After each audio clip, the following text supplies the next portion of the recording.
Yeah, just give me 1 second. There we go. How are you, mate? You all right? I'm very well, thank you. How are you? Yeah, good, thanks. How have you found isolation then so far?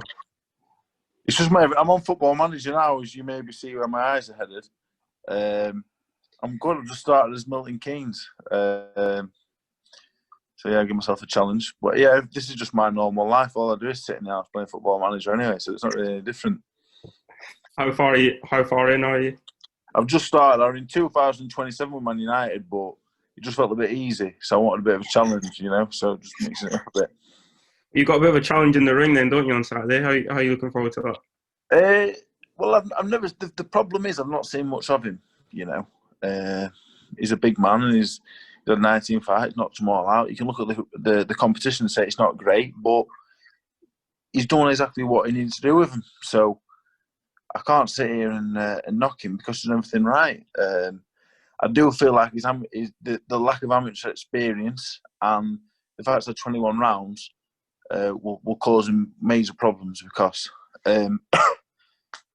no one gets rid of me in a couple of rounds. It's never happened. I'm known for my durability.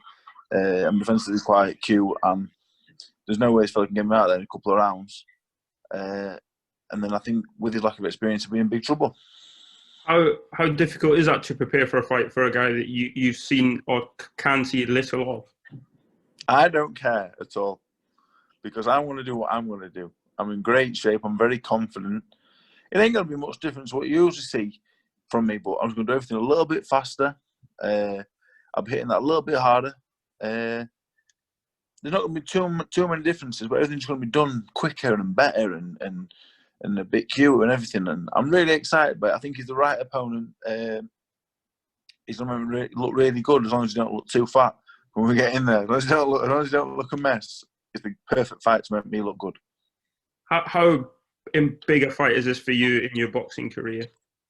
Well, in terms of, I'm not boxing yet, so I can't say. We'll go for it. Like I said, I'm going off his record again, but I've been in there with Ortiz. I've been in there with world title challengers, Olympic gold medalists, headline the O2, whatever else. So for me, this is a run of the mill appearance. Really, it's just another pay-per-view appearance. Just another one. But it's a big one because he's 15 with WBA. That's what this fight's all about.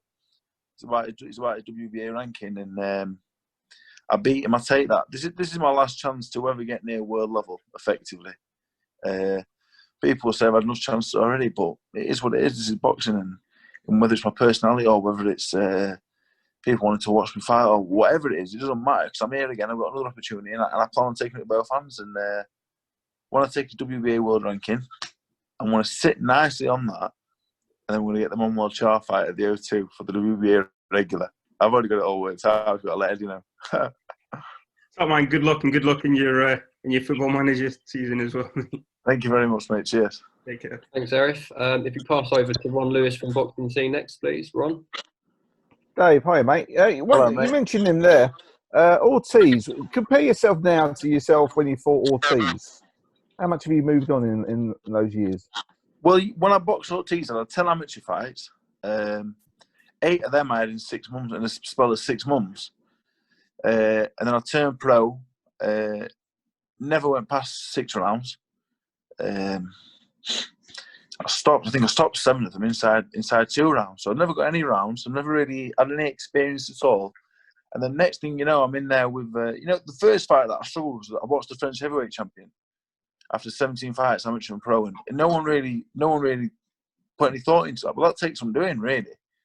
So I beat him, and then they put me with Jason Gavin, which was another hard night due to inexperience. And then I'm in with Dylan White and Luis Ortiz back to back. And looking back, I don't think there's many fighters in the world after 20 fights, amateur and pro, could go 10 rounds Dylan White and 7 with Ortiz. And on top of the lack of experience, I'd not even trained a day for Luis Ortiz. I probably trained 3 times in 5 months after the White fight for Ortiz. I took him 7 rounds. It's night and day in terms of fitness and in terms of everything else, training and whatever. Night and day. I've been sparring in Usyk. I'm in good shape. But in terms of experience, where I'm at as a fighter, I don't think I've ever been better. I genuinely don't. I think I've still only had 35 fights amateur and pro. People talk about Anthony Yard. He's only had 40 fights amateur and pro, and he's boxing Kovalev. I've been in there with Ortiz. I've been in there with Yoke. I've been in there with all of them. And I think now, the sparring with Usyk brought me on again, and the training with Jamie, I genuinely feel I'm a real top 20, top 25 heavyweight in the world right now. And I'll show that Saturday, and I'll show it beyond that as well. I've got a confidence about me now that's only come with sitting back, looking at my career, and saying, you know what, the stuff I've done with the experience I've got and the shape I've been is unbelievable. Did you kind of need that? Because obviously after the Price loss, you were talking a bit about, not going on with things. But did you need that sort of time to look back and appreciate what you've done and what you could still do?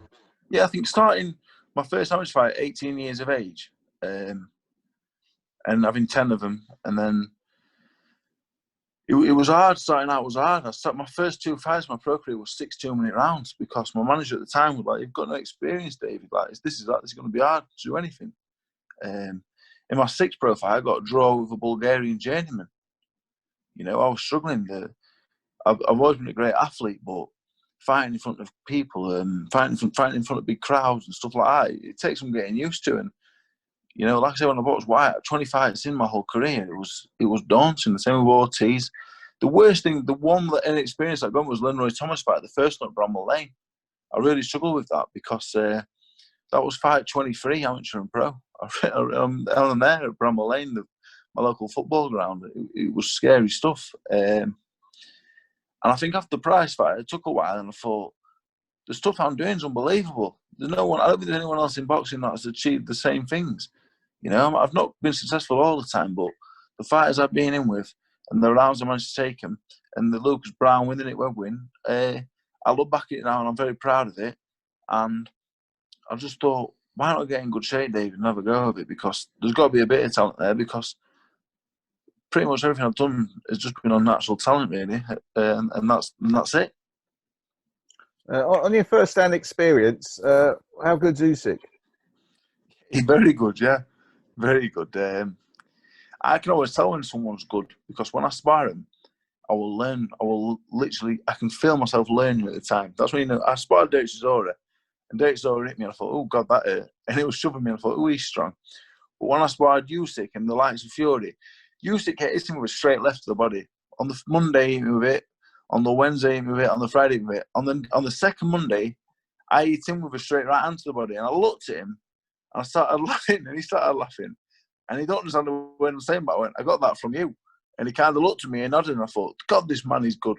Because he's even teaching me how to throw a straight right hand to the body. He must be good. So no, it was an amazing experience. He's an amazing fighter. Maybe the best fighter I've ever shared the ring with my whole career, sparring, fighting, whatever. He's unbelievable. Excellent. Thanks, Dave. Speak to you soon, Thank you, mate. Cheers. Thanks, Ron. Next, if we pass over to Danny Flexen from Seconds Out. Hi, Dave. How you doing? Danny Flexen, what you saying? Yeah, I'm good, mate. How are you? Yeah, all good, thank you. You said you learnt a lot from Usyk. You could feel yourself learning while you were in there. Just give us a breakdown of some of the main things you learned from the sparring and how you see the main event going as well. I think within what it was is, I went over there with the thought process of, I'm going there to learn. I'm going there to do what's best for me. I'm not going there to be a punch bag, because that obviously is a paid sparring partner. I'm there to please them. But I thought, no, I'm not doing it. I'm not a kid anymore. I've been a sparring partner for Klitschko, Fury, Joshua. And for the most part, I've been a paid punch bag. So with the prize fight experience behind me, how many miles I got left on the clock, I'm not sure. I went over to learn. So I was boxing him. I was watching him shadow box. I was watching everything he did. And when I sparred him, all the things he was doing that was good, I was just trying to copy him. I'm not a southpaw, and I can't move as good as him because I've got legs 3 times the size. So I've not got quite the same movement. But I was copying his movement. I was everything he did, I tried. I'm not saying they came off. And when you're doing it against a man that good, it's impossible. And with the sparring, one thing I noticed from how good he was is when I landed a really nice right uppercut on the second day of sparring. It was a beautiful shot, up close. He's not great up close, I'll be honest with you. He's not a fantastic fighter up close. As soon as I got up close, I had all the success I wanted, to be honest. If I could just get him to stand still for 12 rounds, I think I beat him. But getting him to stand still is a different thing. I never hit him with that same shot again. I never hit him with the same shot twice. I think with Derek, with the fight, I think Derek will struggle because I think Derek's game plan will be, let's just walk him down. He's a smaller man. He can't punch. He's not very strong. I'll walk him down. He'll be very sorely mistaken, because I don't think Alexander's the strongest man in the world, the physically strongest, and I don't think he takes the best knocker as the strongest up at heavyweight. But if you walk straight onto Usyk, he'll knock you out. He caused me some severe trouble with his left hand. He hit me with a left hand on the chin and really steadied me up, to be honest. I've not been hit like that for many, many years. He really hit me, and didn't go over though. Didn't stop. You know what I mean? I said, "Come on." He hit me, and I went, "Whoa!" And he went, "You all right?" I said, "Fucking am I all right?" I said, "Carry on, what you doing?" But no, he can punch. He can really punch because he's quick, and he throws a left hand, as he said. He throws it really wide. He arcs it round. But it's not one of my right hands. You know, when I arc the right hand like a cricket ball, I'm just thinking, fucking have this outside the pub. He's got a bit of fault to it, you know what I mean? He arcs it round, it's a great shot. So I think with Derek, I give Derek 6 rounds to win this. I don't think he wins 7-12 like a lot of people do. I think if he wins, it's got to be 1-6. And just another thing, you've taken a bit of a social media hiatus. I just wanted to ask you why you chose to do it, and are we going to see you back anytime soon? Because Twitter's full of dickheads. That's why. Top and bottom, it's full of pricks. But I'm on Instagram. Instagram's a really nice audience. And you know me, yeah, I'm into my childish jokes. You know, I've got a bit of childish banter. I'm funny with it. I just want to make people laugh, you know, make them laugh, make them smile every day. And Twitter's not the audience for that. So I'm not bothered about Twitter. I'm not bothered about social media, really. I go on there because I like to spread a bit of positivity and I enjoy doing it. But as far as Twitter's concerned, that's a no-go. But I felt better for it. I don't need to read everyone's opinions about me. There's very few opinions I care about. Alexander Usyk and his team think I'm a good fighter, want me to stay a bit longer. That built my confidence. They know what they're on with. They want me to stay there and keep going. I sparred 3 of the last 4 heavyweight champions of the world. I've sparred him. Povetkin wants me in his camp. He's been ringing me non-stop the last couple of weeks to go over there. So they're the opinions I care about. I don't care about John from fucking his back bedroom. I couldn't give a fuck what he thinks because he ain't got a fucking clue. So I'm happy taking the opinions of the world-class fighters over people on Twitter. But I like Instagram because it's a good audience and we have a good crack on there. Follow Dave on Instagram is the message. Cheers, mate. Appreciate it. Thank you very much. Thank you. Thanks, Danny. Ryan from Boxing Social. Want to jump in next, please? Go on, Ryan. Where are you? I'm here, mate. How you doing? Hello. You all right? Where's Tebbit? Tebbit's binned you off, mate. It's me today. I spoke to him yesterday. I've only got a couple of questions for you, Dave, and then I'll let the other guys sort of get a word in with you. You've spoken about, you know, earlier in the career, sometimes maybe the occasion getting you a little bit. Yeah. You're taking your training seriously now. You've had some world-class sparring. There's a potential world ranking there for you. Does it feel like it's all coming together a bit now at this stage of your career? You know what? It was never the occasion because I'm not really one to get. I'm not a nervous guy, really, as you know. I'm not a nervous character, but you know what comes with experience. I train fighters at home, as you know. I've got Danny Morel, who's had 50 amateur fights, right? I've got another kid, Liam, who's had 5 amateur fights. So they spar with each other.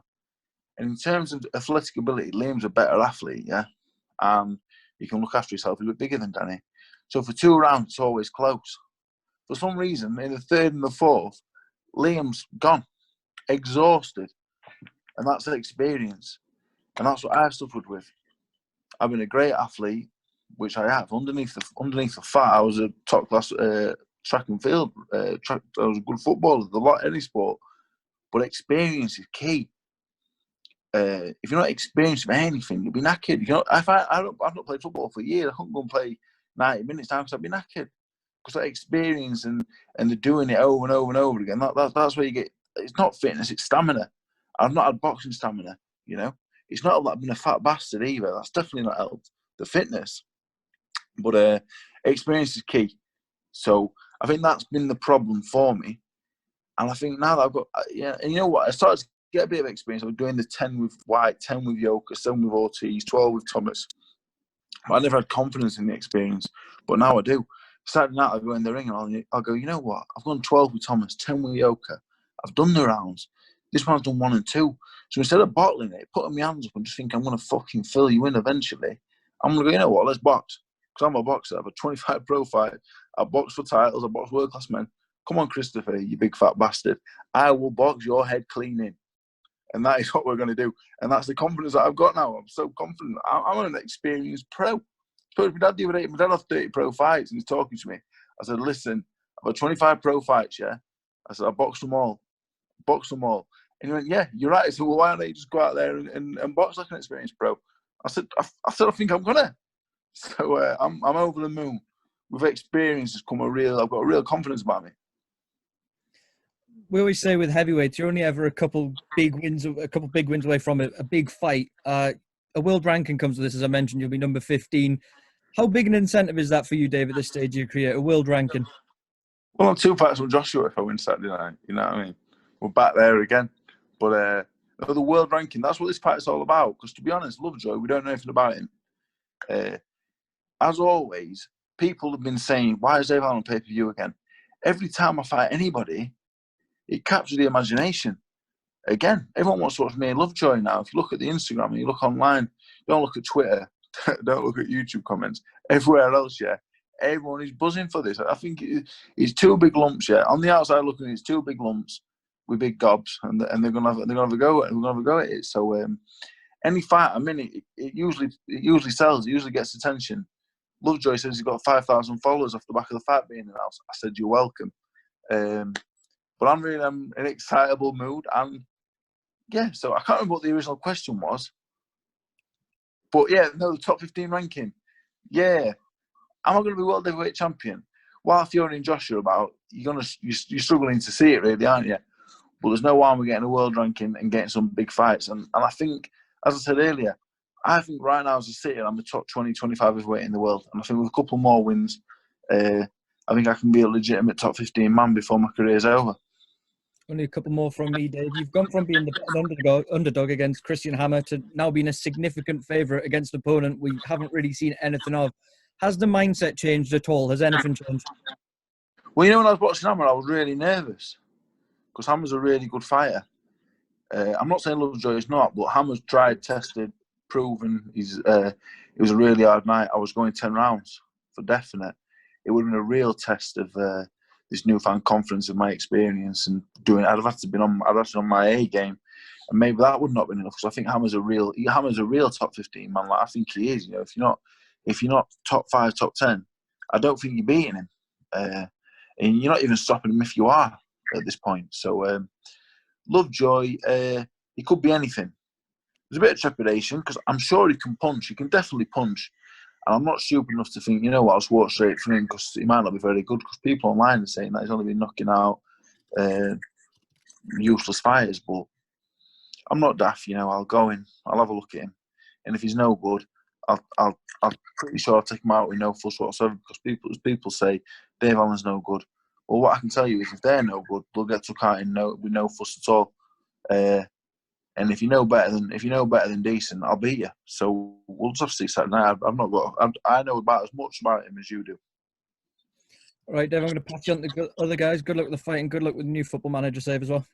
Thank you very much. Well, 2 games undefeated as Milton Keynes boss. Anyway, thank you very much. Congratulations, Dave. Cheers, Ryan. Steve from Boxing UK. Steve, you want to jump in? Steve. Hello, Dave. Steve, how you doing? I'm all right. How are you, mate? I'm very well, thank you. How are you? Look at that beard. Can you see me all right? I see you. Good lad. Dave, new trainer. Yep. New confidence. What can fans expect on Saturday that they won't have seen before from Dave Allen? Well, like I said earlier, I don't think much is going to really change. I don't think I'm going to change massively, really.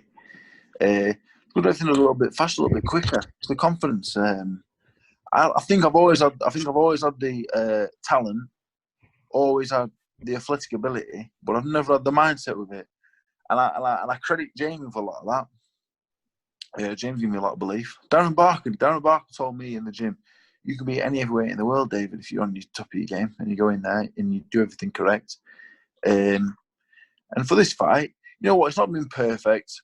Never it is. It won't be it was not for Christopher, and it won't be for anyone else on the card.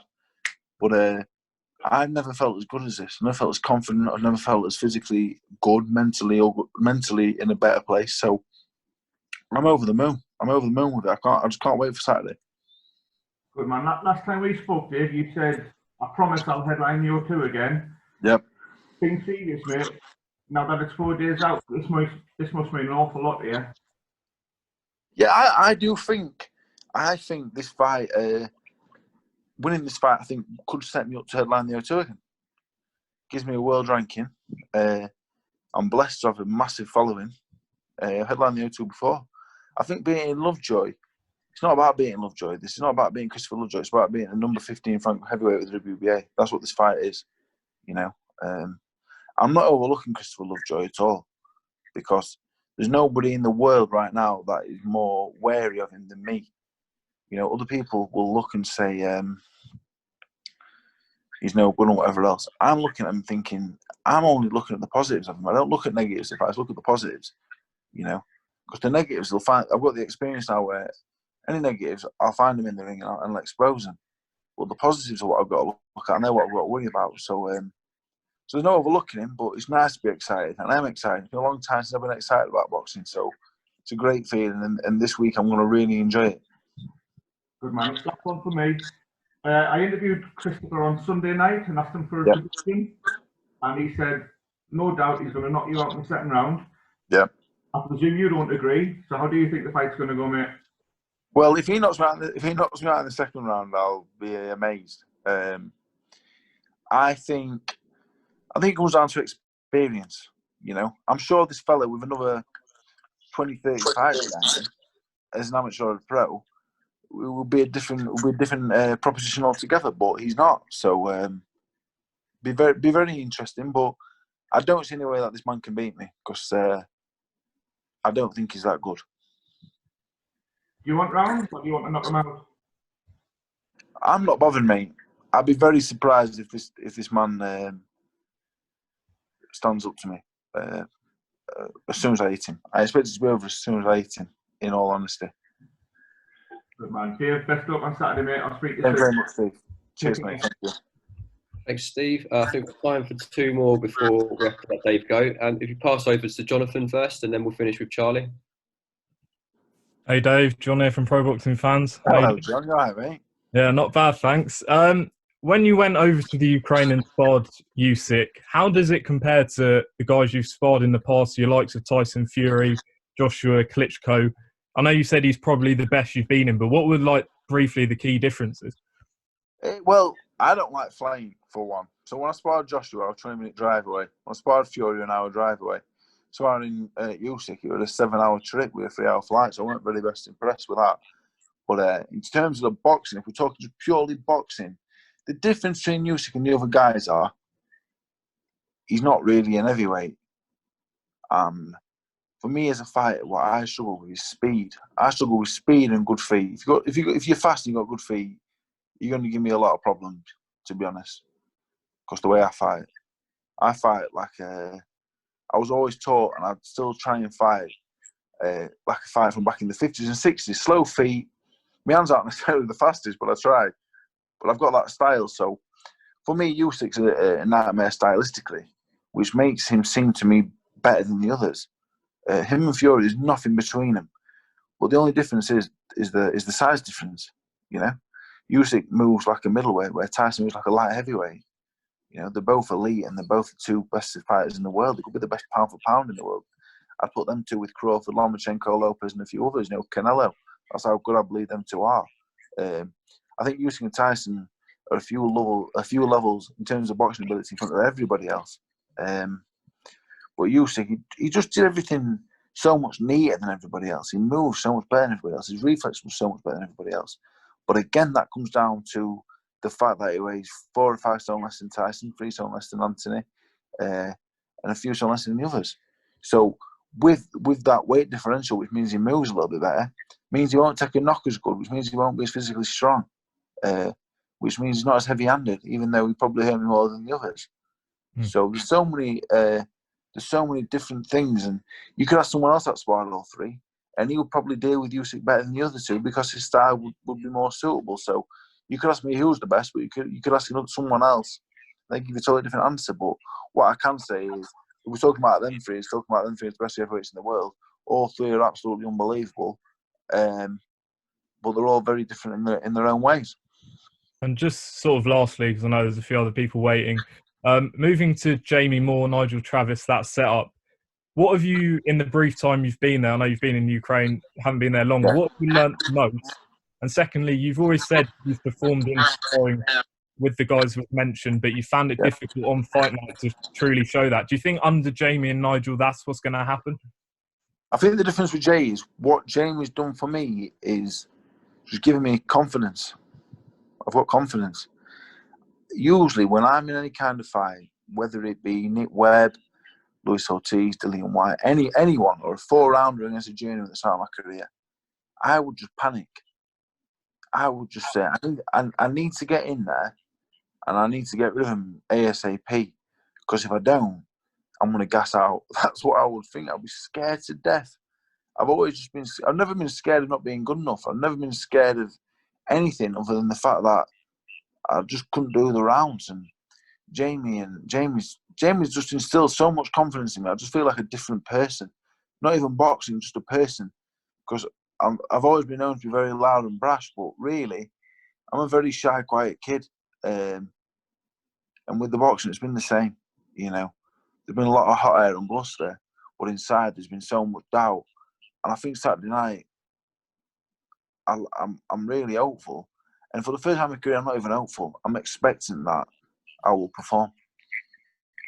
Cheers, Dave. Thanks for speaking to pro boxing fans. All the best. Cheers, John. Thank you, mate. Thank you. Thank you very much. Last but not least, we've got Charlie before we pass on to Tommy McCarthy. Charlie, do you want to jump in? All right, Dave, how are you, mate? Oh, Charlie, you like mate? Yeah, all good, thanks.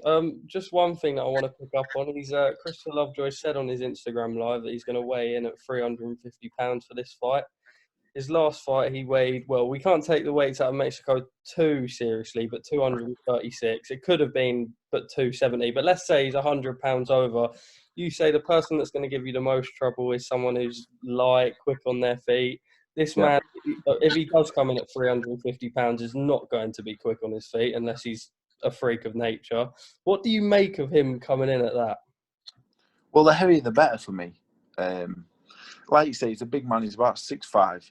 I don't believe he weighs 16.5 stone since he was about 12. But obviously, if he's 350, I don't think he's 350. I think he likes to play the game. I'd be very surprised if he is. But the heavier the better. I'm hoping he's 450.